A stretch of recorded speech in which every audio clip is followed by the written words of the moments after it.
tenggelam saat sedang mencari batu di Sungai Lematang. Suharman, pria berumur 65 tahun, ditemukan oleh tim SAR gabungan dengan kondisi meninggal dunia.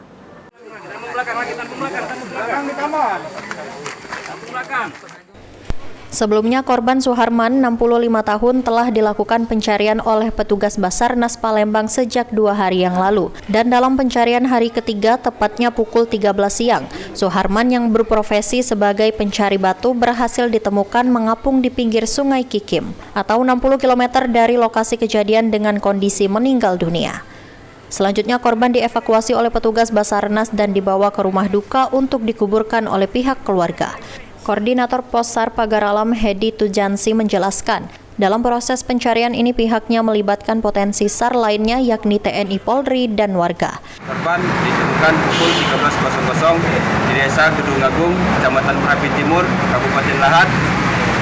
Terus korban dievakuasi langsung ke rumah duka.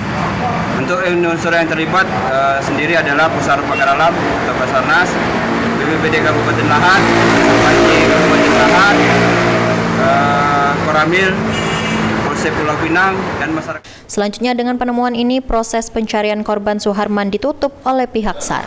Firman Hidayat, PAL TV.